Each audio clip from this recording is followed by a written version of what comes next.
This podcast is sponsored by nobody. Hey dudes, this is Susie Stokey.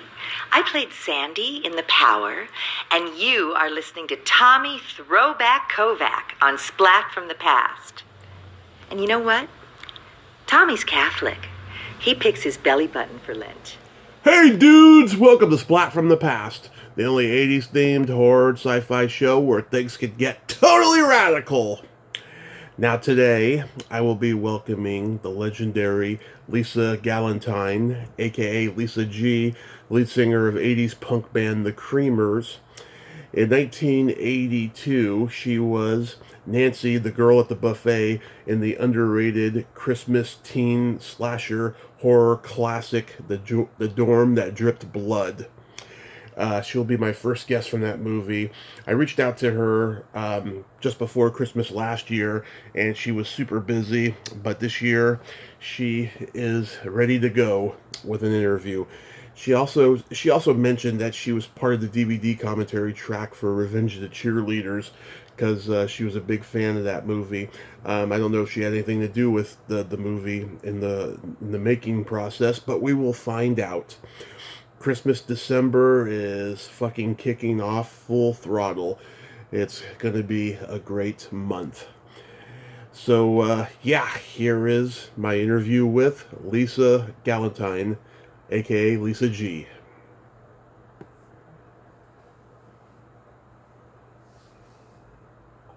Hey Lisa, welcome to the show. How are you today? I'm great. Thank you for having me, Tommy. How are you doing? I'm doing pretty good. Thank you so much for finally making this happen a year later. Well, it's been quite a couple years for all of America, right? Right. Yeah. Right. So, going back in time, long before The Dorm That Dripped Blood, what was your trajectory? Did you want to be an actress, a musician? What was it? I had, when I was in high school, I had auditioned for the American Academy of Dramatic Arts, which is out here in Southern California. Right. And I was accepted, which was a pretty big deal for me because I grew up in the Florida Keys on this little tiny island that's 12 miles south of Key Largo, Tavernier. Nice. And it was very sparsely populated. I think at that time there were 3 people per square acre. And, we did, my high school was very, very, very tiny, and everybody knew everybody. And so, I got accepted to come out to California.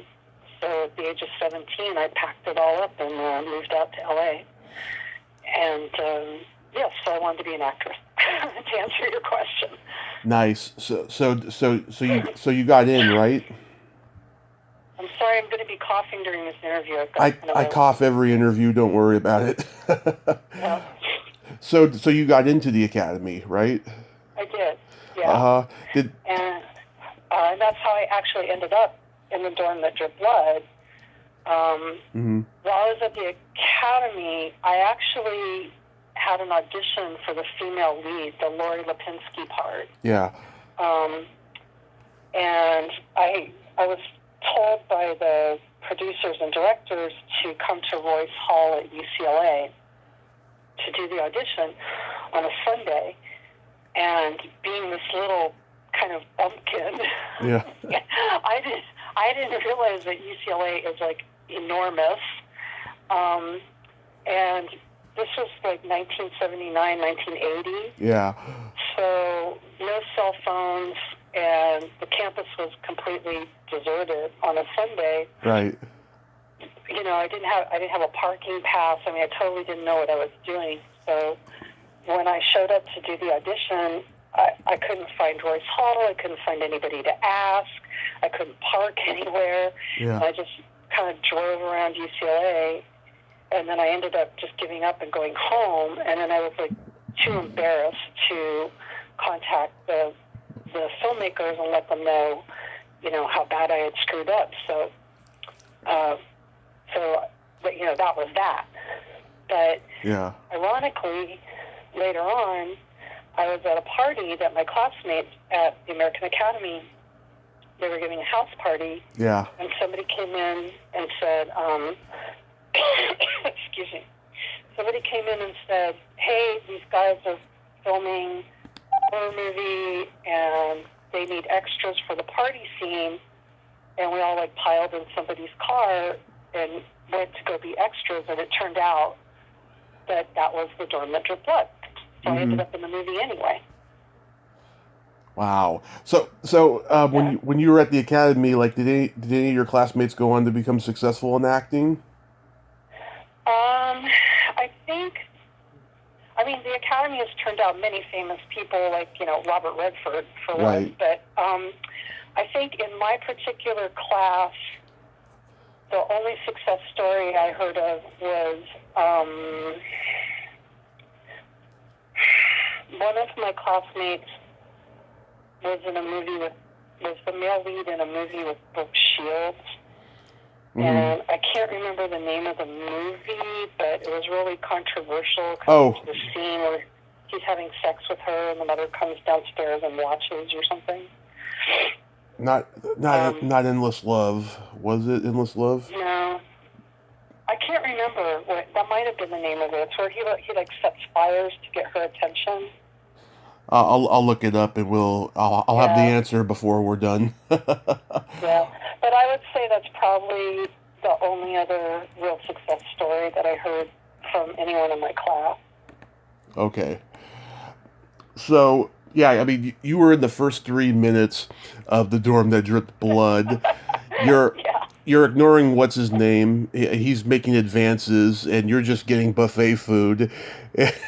And, you just tell him your name is Nancy, and, he's kind of aggressively rapey with that whiskey flask, Yeah, he was a little long in the tooth to be a student as well. But Doctor is a super nice guy. I ran into him years later. I was having super late night dinner at Cafe Figaro in West Hollywood, and I looked up and he was my waiter.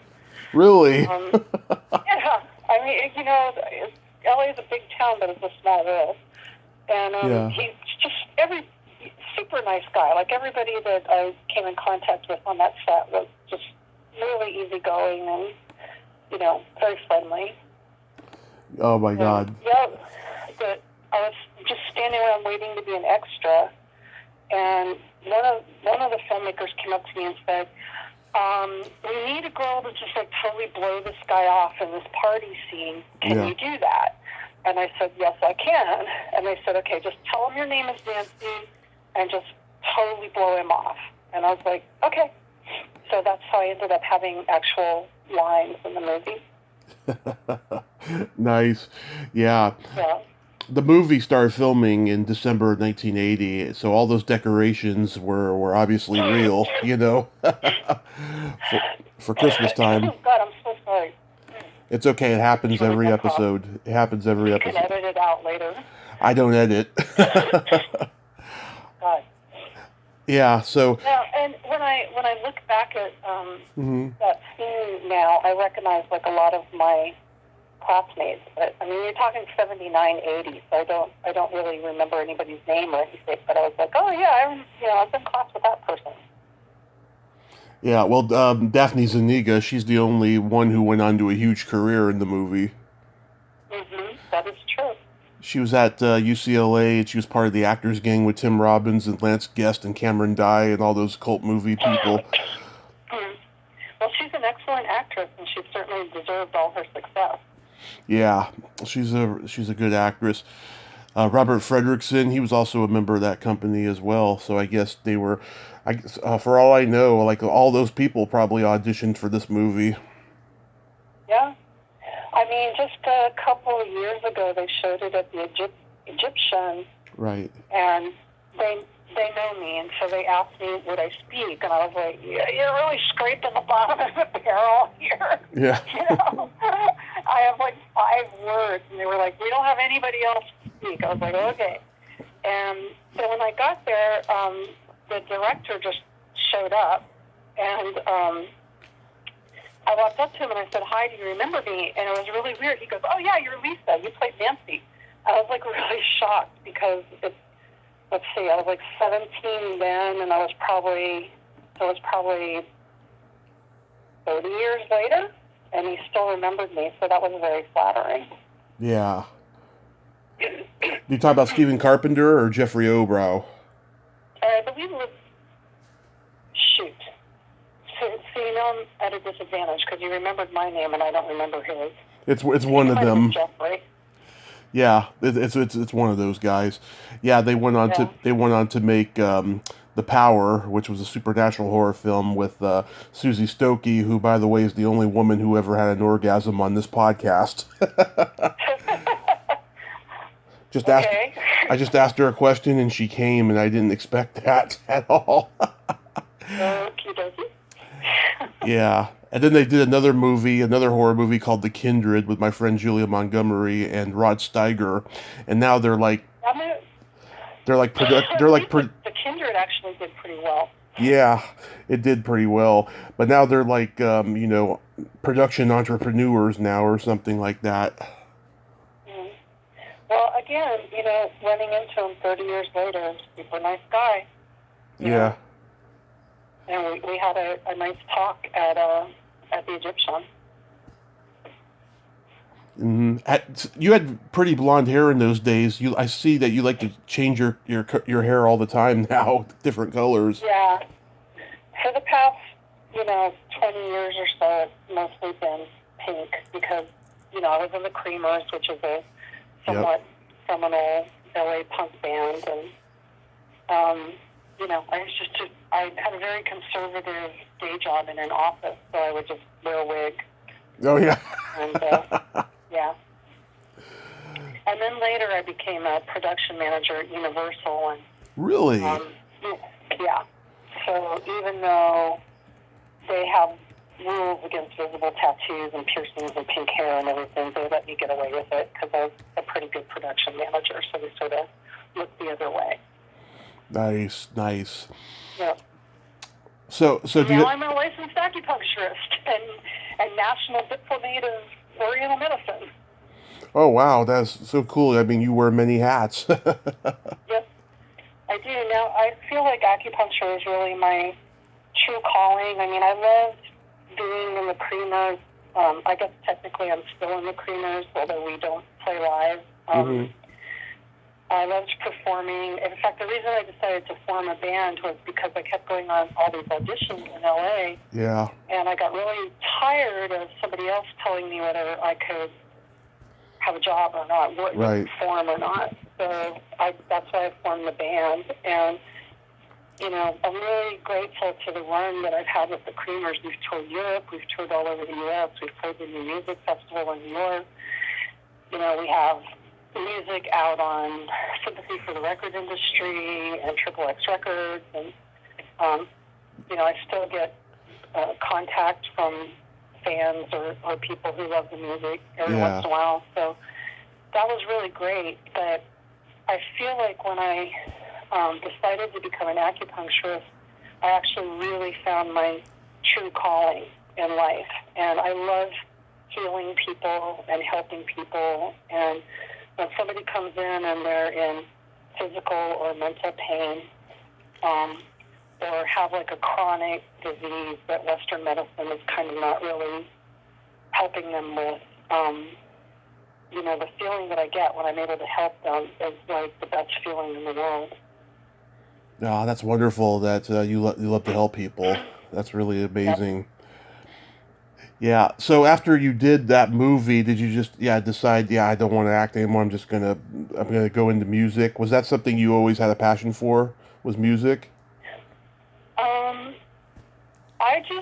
I would say no. I would say I always had a passion to be the center of attention.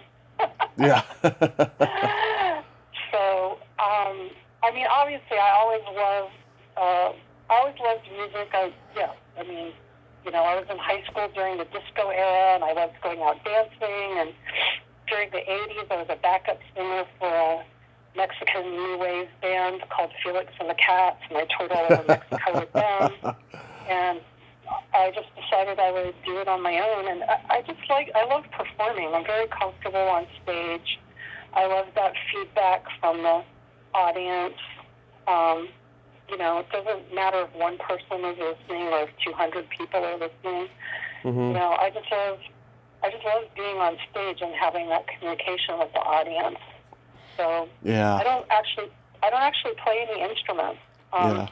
But I just loved, being the lead singer of a punk band, and Mm-hmm. I would get together with the guitar player, the bass player, and we would write songs together. I would basically sing my lyrics to someone who could play an instrument, and they would write the musical part of the. Yeah, I listened to a couple of Creamer songs before we talked here. I listened to So Hard. That's a great song. Mm-hmm. And Bob Kringle. I love I love how the opening sleigh bells, it reminded me of the Stooges' I Want to Be Your Dog. Yeah. That's a true story. Like, Bob will not throw out his Christmas tree. We're like, Bob, it's a fire hazard. He's like, no, it's okay, we won't. Yeah. That was like, I don't know what the late 80s punk scene in LA was like, but I've talked to people who were there during the late 70s, early 80s, and it was a magical scene. Yeah, it sounds like you were there for the first wave of punk. I would say we were part of the second wave. Yeah. And I feel like the first wave and the third wave were actually the more popular waves, because the first wave was people like, Black Flag. Yeah. Circle Jerks, X, the Germs. Yeah. Yeah, exactly. The Brat. And then, the third wave was people like Green Day and Hole. Yeah. And then we were kind of sandwiched in the middle there. So we were, punk was just not as popular when we were doing what we were doing, but we loved doing it, so that was okay. Yeah. And did you know the Screaming Sirens? I know Pleasant, but not like, it's not like we're friends or something. I just know her from the scene. Like, if I saw her at a restaurant or something, I'd be like, hi, Pleasant, Yeah, I'm talking to her on Monday. Yeah. Yeah. I'll tell you a funny story about me and Pleasant. Okay. So when my mom passed, when I was in my late 30s, I was going through all my mom's stuff, to figure out what to donate, what to keep, blah, blah, blah. And she kept newspaper clippings about me because when I was a teenager, I won this art contest, and I ended up on What's My Line, and did all this publicity for the company that sponsored the art contest. Right. So I came across this clipping that my mom had kept, and it was a photocopy, I don't know what it was from, some teen magazine or something. Yeah. And it was like, teens on the move. And it had a picture of me and a little bio of me. And it had a picture of Pleasant. Yeah. And a bio of Pleasant. Yeah. So it was just kind of weird because we were both like maybe 13, 15 years old. She hadn't moved to LA yet. I hadn't moved to LA yet. But here was this clipping that my mom had from like 1976 or something that both Pleasant and I were featured in this article. It's just kind of ironic. Yeah. That's so funny. Did you really weird. Did you also know Blood on the Saddle? I do not. Okay, Annette Zielinskis, she was the lead singer, and she had just left the Bangles as the original bass player. I'm trying to get her on the show soon.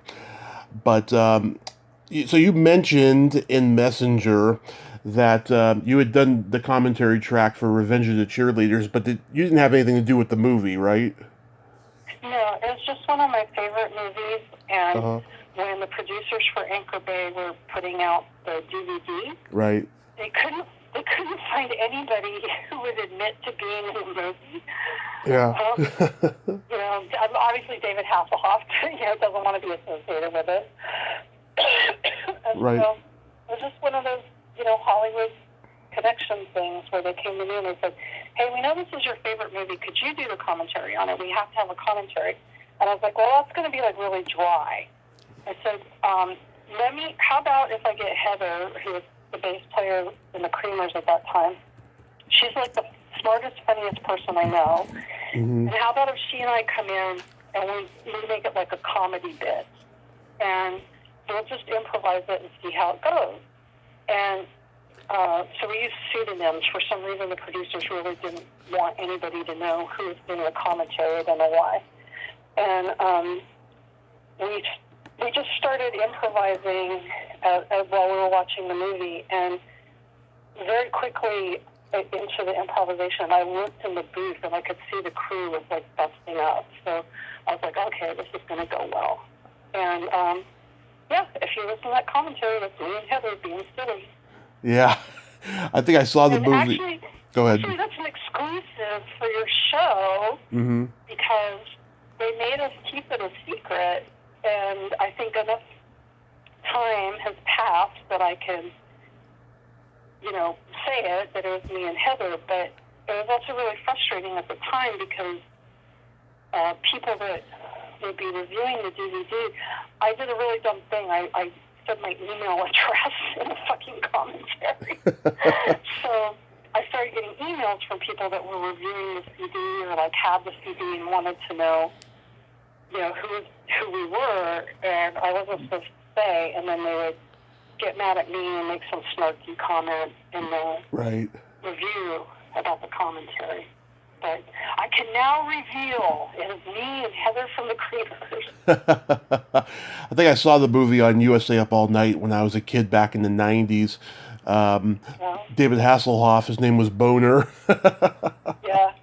And he faints, and one of the cheerleaders revives him with her underwear, shoving her underwear in his face.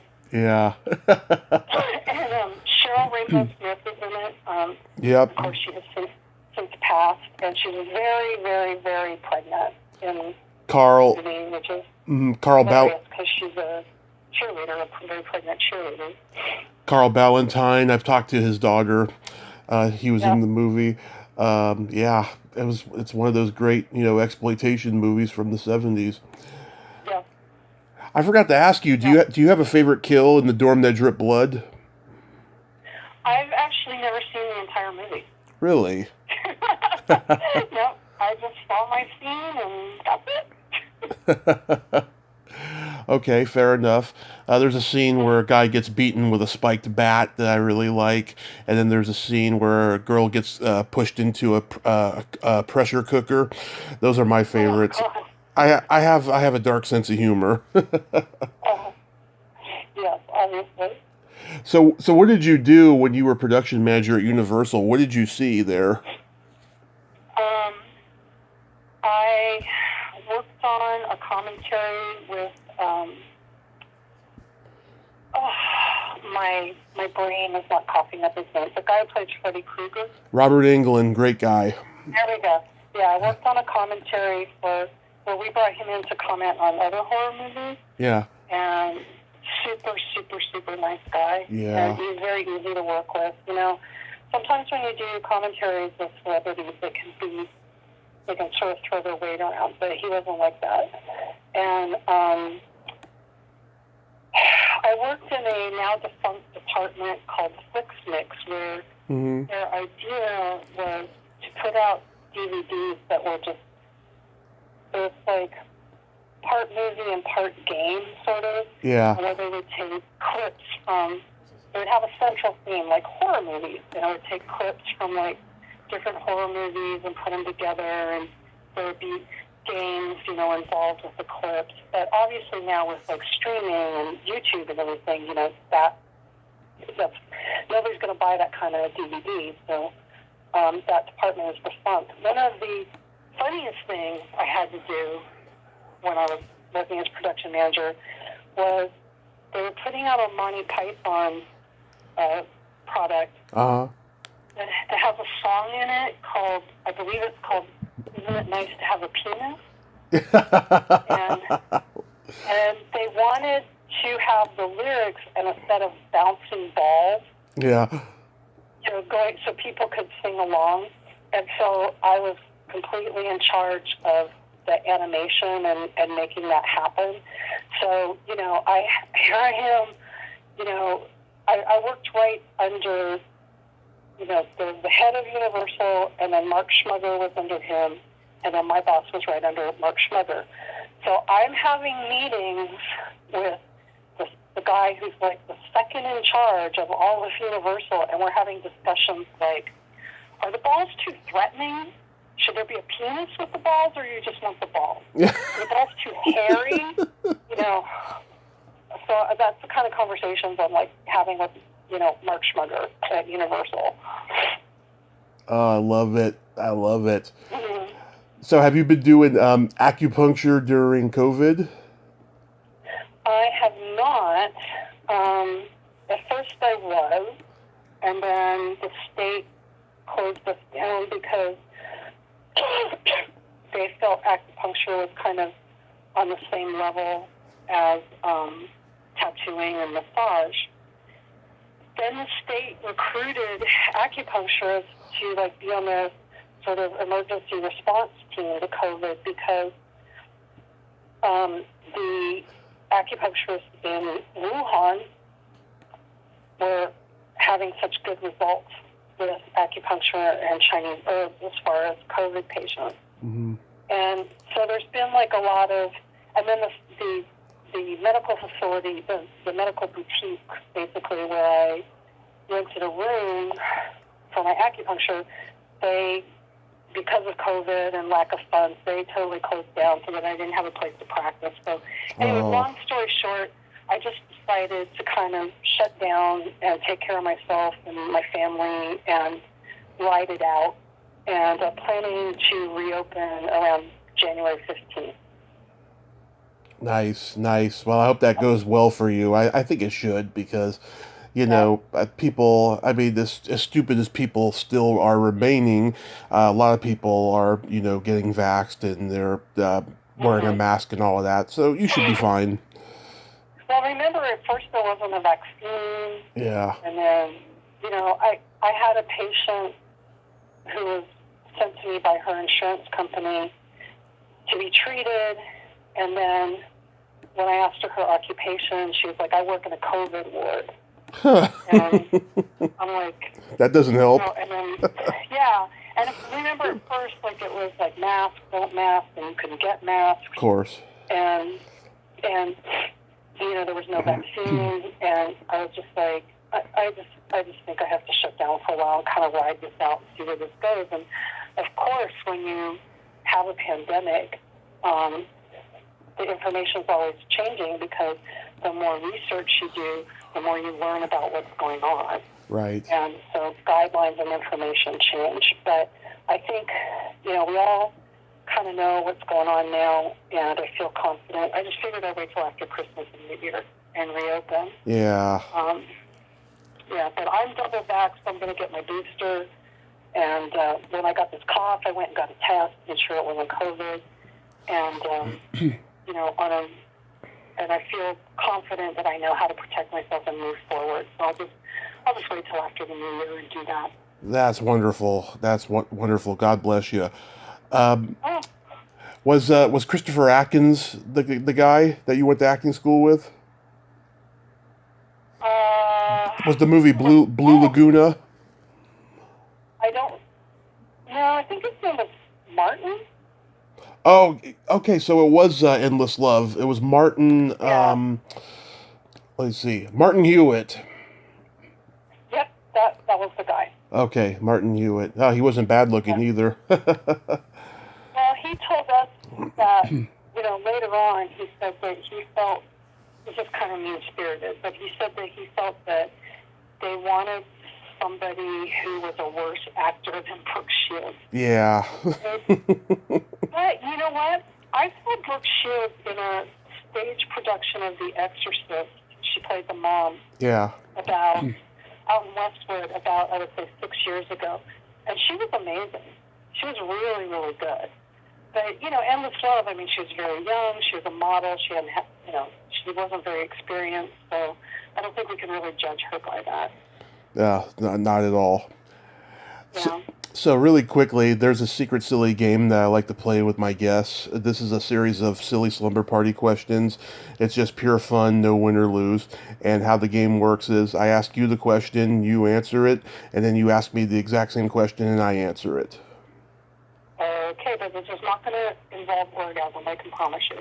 Okay, well, the question is part of it, but I know it's not going to happen with you. She was a special, one-of-a-kind rarity of a woman. Oh,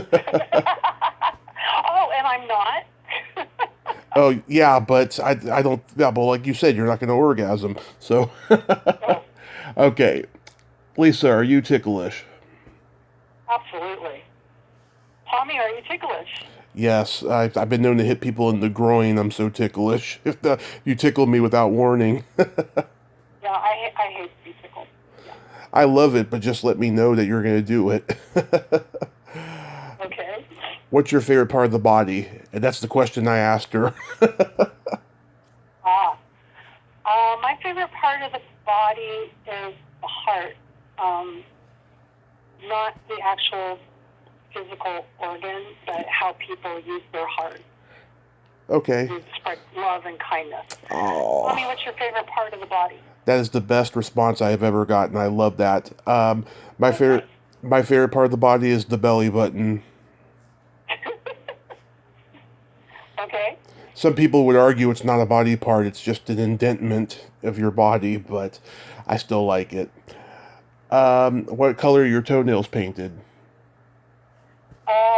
Because of COVID, my toenails are not painted any color. I'm in dire need of a pedicure. Oh, you don't do them yourself? Okay. Hell no. Tommy, are your toenails painted a color? They were lavender a few weeks ago, but right now they're not. Okay, well, that's awesome. Yeah, I've been painting them since I was 13. What would you say is your best personality trait?